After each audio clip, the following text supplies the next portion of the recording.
Salam. Well, I know it's going to sound ridiculous, but 99% of the world doesn't know how to walk. And it sounds absurd, but if you take walking as an exercise, and we know that there are good techniques and bad techniques, and good forms of those techniques and bad forms of them, you can basically see that walking could be done wrong. And walking is a foundational movement to so many other movements, such as jogging, running, jumping, even moving side to side, and a lot of different more sports specific movements. I've not been taught how to walk. This is not something that I've been taught. Others might have been, I don't know, but I don't believe most people really know the right way to walk. They don't know the right technique. I know as Muslims, we've read or come across hadith where the Prophet, peace be on him, we're more or less told almost exactly how he walked. We've got what I call the blueprint. I'm assuming that almost all of us who've come across these hadith have just taken it as a miraculous walk, that not something that we can just copy. We can't copy miracles. So I know how people can see it like that. I certainly did see it like that. I didn't think that, it was something we could just copy. But as I was injured for still am, kinda, but getting better. I had an ankle injury, which led to a knee injury because it was compensating for the ankle injury while I was not rehabbing properly or at all.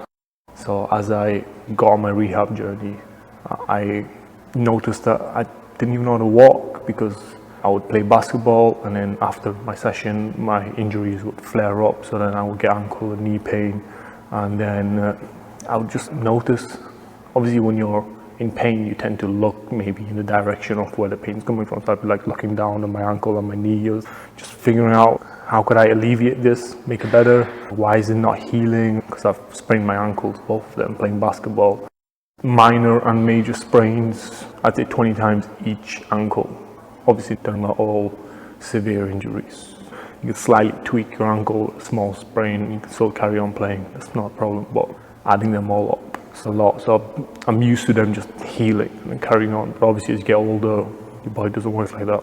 Looking at my ankle and knee, as I was walking in pain, I noticed that my knee would, as I was stepping, it would just kind of rock, almost like just shaking too much. As I was going through these processes of essentially injuries flaring up, I realized I don't even know how to walk. When we go gym, for example, or we learn sports specific techniques, we're taught how to do the techniques right. There are correct ways to do them, and then there are bad ways to do them. If you do something really badly, if you are gonna do a bicep curl, just lifting a weight, if you're shaking or just side to side, just some stupid way of doing the technique, people can be like, that's the wrong way to do it, and you're gonna get injured. Same plus walking.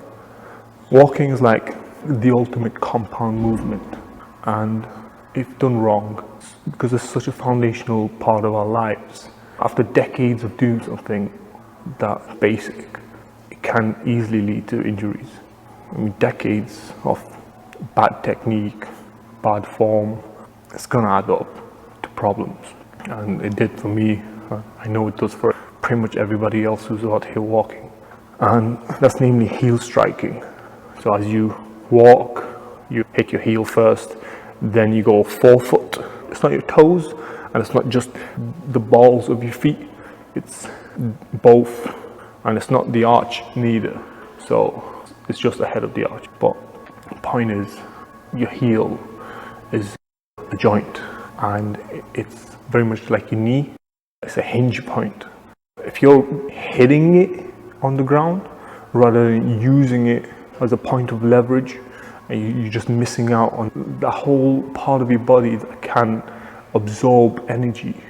Walking is the catching of your weight, because as we lean forward to take a step, we fall. If you don't catch yourself with your foot, you're going to fall on the floor. Walking is basically the technique whereby you catch your body weight, and then we got to ask, well then how do you catch your body weight? if going heel first, I know for a fact that if we raise the ground by like 5 inches or whatever, and then we walk, we go forward first. Just like we do when you go downstairs or when you're skipping rope. None of you out here skip rope or go downstairs going heel first, because you can instantly feel it. But obviously on flat ground, we're like heel first. The major reason is obviously we don't get taught the right technique. It's not really a thing. Even people who do go to physio and stuff, they assume that the correct technique is heel first, but I don't believe it is. I believe it's forefoot. If you go forefoot, you can activate not only your toes, but the arch of your foot and your ankle, and then your ankle further up, the muscles going up your leg, so your Achilles, your gastrocnemius, like your calf muscles, and then the muscle at the front of your leg. I forgot what it's called, but essentially you get to use your muscles in order to deal with the energy that you produce as you step. That energy has to go somewhere. Your whole body weight, as you stood upright, that energy, the first point of contact, gets absorbed into your body, and then how do you deal with that? If you go heel first, that's a joint. That's a well-established reality, and your joints are part of your bones. They're just connecting points for your bones, and your bones are not designed to hold on and give back energy. That's just not how they work. And if you do that, it's just the padding that they have in between them, and if you abuse that padding, your joints are going to compress, the padding will compress, and then get wear and tear until it literally tears or breaks, just gets damaged, and you get injuries. A common one is meniscus tears in the knees, so a lot of athletes get them, and now I know why. It's because they don't know how to walk, so that compounds through their bad technique. So it's bad technique walking, jogging, running, even jumping, certainly sprinting, which is the extreme end. The movements are foundationally just very wrong. Heel striking is a really horrible technique because you're missing out on so many muscles that can handle energy. Instead, you're just directing them right to your joints, and that goes through your bones. And we know that energy transfers really quickly through solids. That's what your bones are. Just because it transfers quickly, that means it shoots up. So when you go heel first, your heel compresses, then it goes to your knee compresses, your hip, and then your spine, and go all the way to your neck. It's just, all in all, there's a lot of energy going through your skeleton and then your joint systems, and that's not what you want. You want your muscles to be taking on the energy, because they're built for that, they can handle it, and they can return it. Your bones, not for that. That's your support system that's surrounded by your muscles. When we do the hadith, there are multiple, but the one I primarily focus on and the one I've used as my blueprint. So the hadith that we have is related by Hassan radiallahu anhu, who says that the Prophet, peace upon him, when he walked, he lifted his legs with vigor. He leaned slightly forward, placed his feet softly on the ground. He walked at a quick pace and took a rather long step. He did not take small steps. When he walked, it seemed as if he was descending to a lower place. What I've gathered over almost about 3 years of trying to understand this hadith and trying to do it, and then while rehabbing, so it's been quite a transitional period of figuring out the finer details of it and just working my body into things as I've learned. It's been a lot of trial and error, so plenty of mistakes that I hope to tell you guys about so that you could learn and avoid them. Obviously, I was way quicker than just trying to figure it all out by yourself. First of all, the point on walking with vigor is like with strength. I see it as an engagement. You're actively engaged in the sense it's your muscles. Obviously you need like a mind and muscle connection in order to actually be able to perform really well, because it doesn't work right now of heel striking. It's a very lazy walk. It's easy. All you do is rely on your joints, on your skeleton system. You step, and whatever muscle is activated, it gets activated. You're not really thinking about which muscles should work. You're just relying on your skeleton to catch you. That's not what you want to do at all, because it's like a joint compression technique. If you ever need to compress your joints for some reason, then it's like, okay, let me heel strike. Don't do it. So catching yourself is when you step with vigor, with strength. It's an engagement of your muscles so that they are prepared. It's like bracing yourself for impact.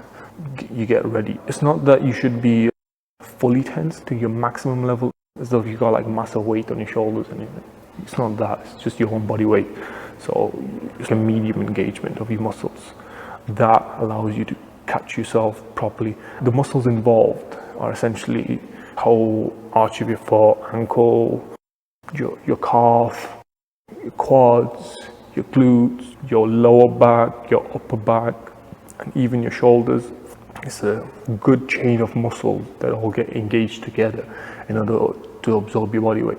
When you walk, you generate something like 2 or 3 times your body weight in terms of energy that gets loaded. So as you step forward, obviously it can vary depending on the height you drop from, but if just like a flat ground, you're catching multiple times your body weight in terms of energy that goes into you. The best way to do it is with strength and with muscle engagement. That's my point in short for regarding that part of the hadith. The other part, so leaning slightly forward and placing your feet softly on the ground. If you lean forward, you just fall. That helps you. So if you lean back, then you got to push off your feet, which means you have to physically generate energy in order to move. But if you just lean forward, all that happens is you fall. So you don't even need to generate energy in yourself in order to move. You just lean forward and let yourself fall, and you catch yourself. You have to land softly so that you're not hitting the ground. You're catching your weight as you fall. It has to be soft, because that helps you reduce the unnecessary pressure on your body. You don't want extra energy going into it. Only what you need in order to go to the next step. So soft steps. It's also quiet. When the Prophet Bismillah walked, I've heard that he would not kick up dust, and he was very quiet in his steps. This helped me in my journey, as in why I see it as a blueprint to walking. There's vast amounts of knowledge in this hadith. You could probably write many books on it. I don't know that much. You can do a technique and an exercise, but you can do that technique with bad form. So this part helps with good form, and you can have good form by placing your feet softly in the ground. This can also teach your muscles, helps them engage more in unison. As you step, you would step with the outside of your foot, your pinky side, and the balls of your foot. So you go down the outside first, and then it kind of rolls in towards your big toe. And then by the time it rolls to your big toe, the rest of your muscles in your body have time to engage, because you don't want it purely foot engagement first, or you'll injure your feet, especially if you're not landing softly. You're going to hit the ground rather than catch your weight softly. There's quite a difference when you actually do it. This really helps alleviate unnecessary tension on your body. And you can transfer that energy throughout your body. So when you do go softly and deliberately trying to reduce the noise level of your steps, you will notice that more of your muscles are more engaged. The unison works really well, and it can help teach you that mind-muscle connection which you really need, because this is a highly engaged walk. You will find it difficult at first, especially when you're transitioning, but I can say for sure that once you get used to this, let's say like the first few weeks, you're not going to want to go back to heel striking, because you're going to immediately notice the difference, how bad that is. Your joints will probably almost instantly feel like they're compressing. Obviously it's not going to be a major compression, but you will feel a huge difference from going from a forefoot walk to a heel strike. There's vast differences. Like I said, heel striking is easy, lazy walk, very bad for you. There's many injuries associated with it, such as ankle sprains and knee injuries, and also even muscle problems. Your muscles aren't used to forefoot striking, but people, when they, for example, jump, sprint, they may use their forefeet a lot, and those muscles that they don't engage when they're walking or jogging or even running. So you don't do low-level exercises, but then when you go high-level exercises, you put extra strain on your muscles. They're not used to doing that technique, and they can tear, they can rip, get injured. So the other part is that he walked at a quick pace and took a rather long step, that he did not take small steps. It's not to say that you can't take small steps. Obviously, depending on your terrain, you will need to take small steps in some parts. The quick pace that he walked in, that's to do with cadence. So it's the number of steps that you take per time. Let's say per 5 seconds, how many steps you take within 5 seconds, or if you do 10 meters, how many steps you take within 10 meters.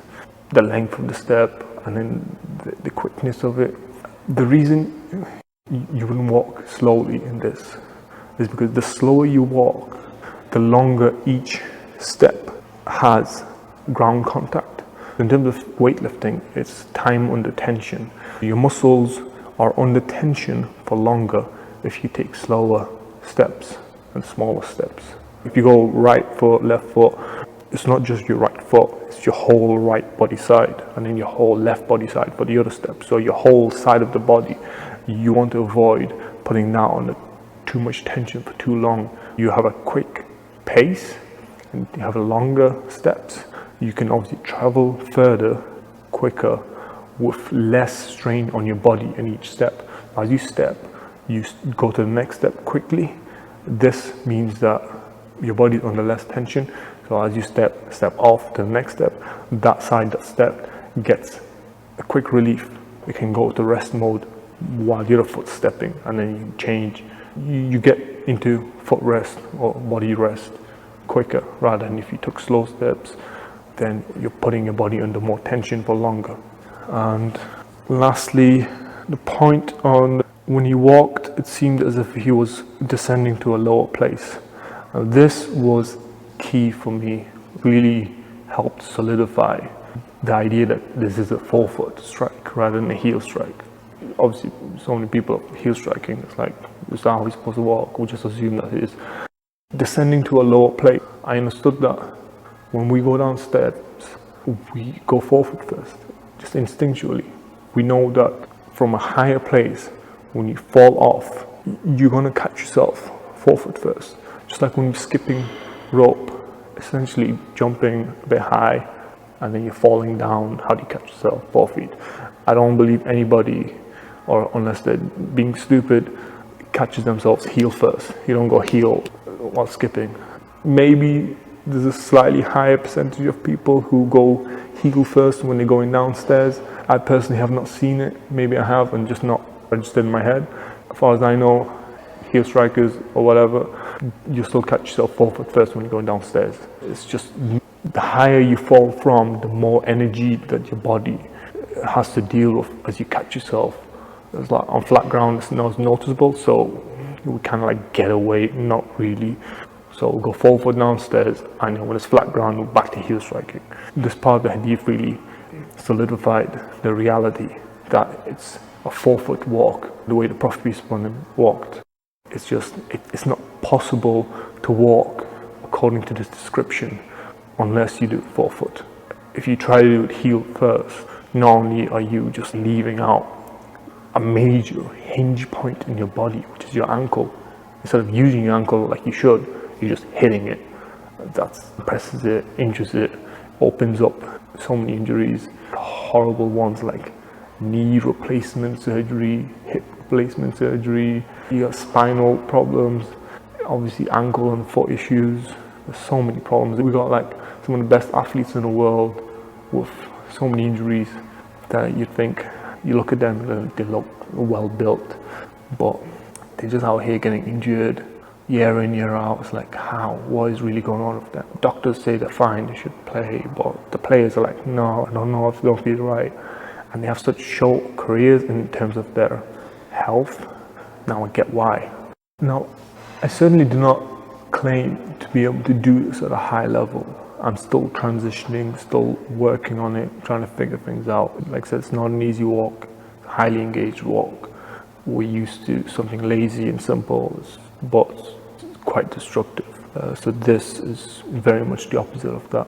I've learned a fair bit, which I intend on sharing, and there's a lot more to share. Now, I know from an Islamic point of view, it's one thing, but for people who don't even believe, it's slightly more challenging to accept. Certain points I would like to highlight to help you understand this further is, for example, when we are pushing things. If you ever maybe pushed something, you'd find that, obviously because we're used to heel striking, you might have tried to push it heel first, just purely on your heel, and you realize, wait, I can't really generate energy, it's not really working. But then you go on your forefeet and suddenly it works. I've pushed a car that's broken down. It's like, okay, how do you push this car? So I push it, I couldn't, do it on my heels. So then I was like, okay, let me go forefoot. And then suddenly I find I could generate plenty more energy. So I start pushing. When you see people doing sledding, for example, just pushing objects, they push forefoot. I don't think there's any heel involvement other than actually using your ankle properly. It's not a heel striking thing. Obviously, when you're pulling, it's slightly different. When you walk backwards, you can't avoid going forefoot first. People do go forefoot and then they go heel and then they kind of push back.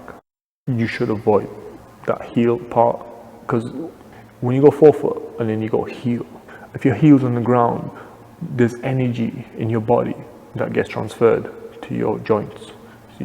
And in your joints, all they got to deal with energy is padding. Padding is not muscle. It can't hold on to energy and release it like muscles can. So you want to avoid that. Of course, there's skipping. So when you're skipping, we know more or less for a fact that there's no heel striking in that. There is also sprinting. The best, fastest people around, if you watch them in slow motion, you see they do not hit their heels on the ground. They're not heel striking when they're sprinting. It's a pure forefoot run. They're out here trying to run as fast and efficiently as possible, and they figured out it's got to be forefoot. Unfortunately, as soon as they stop sprinting, they walk around heel first, heel striking. But when they are sprinting, they're trying to do their absolute best, go as fast as they can, be the most efficient they can possibly be. They go forefoot first, and it's quite telling. Then there's the athletic stance. So the athletic stance is used in a lot of sports. The sports people will get into a muscularly loaded position so they can quickly move and perform their sports. Imagine you're playing basketball or football or tennis, a variety of things. Imagine you can actually just stay on your forefeet, stay loaded in athletic stance position throughout your entire performance. So that's what this is essentially. The way I figured out that we should even stand is on our forefeet. I mean, you could rest on your ankles, and sometimes you will need to, because you'll essentially fall off, and to regain your balance. It's difficult to balance on your forefeet, but it's very rewarding, and it's a better way to do it. Even just standing itself is an exercise. We treat that as just whatever, but it is an exercise. So even that, you got to figure out, well, what's the best technique for that? What's the best form then? As you're playing your sports, you should stand on your forefeet. Stay loaded, engaged, using your muscles to hold you up, because your body weight generates a certain amount of energy, which is your body weight itself. Like whatever you weigh, there's that much energy that's being forced into the ground. And if you're trying to hold yourself upright, how best to do that? So imagine you're playing your sport and you could move around on your forefeet. That's a huge advantage. Coaches will tell you don't get flat-footed. That's standing on your heel and your forefoot.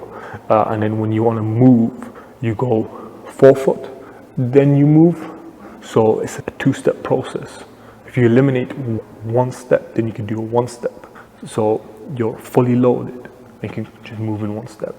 But if you're flat-footed, you're going to go into a two-step process, that would put you at a huge disadvantage. Your opponent can get past you or defeat you way easier if they're one step ahead of you. You're having to catch up, you got 1, 2. Instead of that, you're already ready. You beat one, you meet them, you match them 1 for 1. That makes you way more effective. Obviously, we've not thought about, oh, we're actually capable of doing this throughout the entire period of a play session. Never mind just walking around and doing that all the time. We assume that we're not physically capable of that. Our feet aren't strong enough. Obviously, our feet are not strong enough, certainly not. But this is going to change so many different sports. What I essentially see it as is sports unlocked, like basketball, football, tennis, maybe even darts, snooker. But yeah, they get unlocked with this technique because, like I said, walking is one of the ultimate compound movements, foundational to so many other movements. You can't not do low-level techniques right and then try to go to high level. So like sprinters, they go forefoot, but then throughout pretty much the rest of their lives, they're out here heel striking. So they're used to heel striking. But then when they do the absolute highest level of movement, trying to go as fast as they can, the most explosive they can possibly be, just to finish first in the race, they're putting their bodies through a level that they do not do well at a low foundational basis. If you can't add 1 + 1, but then you go to complex calculations, it doesn't work that way. So we understand that in a mathematical sense, but also in an athletic sense. You can't have a terrible technique for walking, which is the majority of your movements throughout your daily lives, and then go on to sprinting or jumping and then try and do those at a high level. That's where you get a lot of muscular tears because your muscles are not used to doing these techniques at a forefoot. So sprinters go forefoot, jumpers go forefoot. You don't do that at a low level the right way. You've not built a strong foundation. Then you go to a high level and do that. And that's where you get a lot of muscular problems. This isn't just a joint issue. It's like, oh, your joints get compressed and they get messed up. It is that, but it's more. You get muscle problems as well. Pulling your hamstring, tearing a quad, tearing your Achilles. These problems related to this. There's so much more to it, and that's why I say sports get unlocked. You actually learn how to play these sports, and it takes them to a whole other level. I would say, yeah, it's a big claim, but for example, in basketball, the way the players are moving now, you're playing this sport while heel striking, is one of the highest impact sports. Your body has a lot of impact energy from all of the explosive movements involved. You can't really deal with that. You don't have the foundational level of walking there, so you're just way off. You got no business running if you don't know how to walk. You will see, with this adopted, the sports will look very different. There'll even be different techniques, different moves and stuff that you can essentially unlock with this, because right now you're highly restricted. You're playing a desperate man's game. It's not pretty from my point of view anyway. Now as I see people, I can see clearly how even people who are really well built, let's say like the best athletes in the world, but I can see clearly that their lower half is highly underdeveloped because they don't use it right. They don't know how to walk, so why would you build it or much else? If you're okay with heel striking around, that's what it's built for. These bodies are built for a lazy, horrible technique.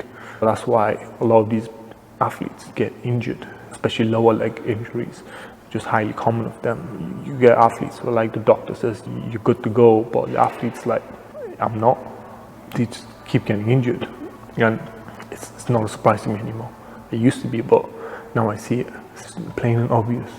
I hope that we can come to an understanding. I can say a fair bit of confidence. There's plenty more to be gained from this. I have plenty more to tell you guys. There's a lot to be done in this matter. Like I said, this is a highly engaged walk, so there's a lot to figure out. There's a lot of trials and errors that I've gone through myself. I want to make sure that you guys avoid as much as possible. If someone else makes a mistake, learn from that rather than having to go make your own. We don't all need to smack our heads against a wall to figure out it hurts. There's no need for that. I hope I can give as much as I can so that you can all learn quicker, so we can get this over and done with, so we just figure out how to actually walk and go about our lives way better. Not least of all, there are people who have lived over 100 years. You get some people that lived 120 years old. I'm thinking, okay, so if they've lived 120 years while heel striking, how much longer could we live while forward walking?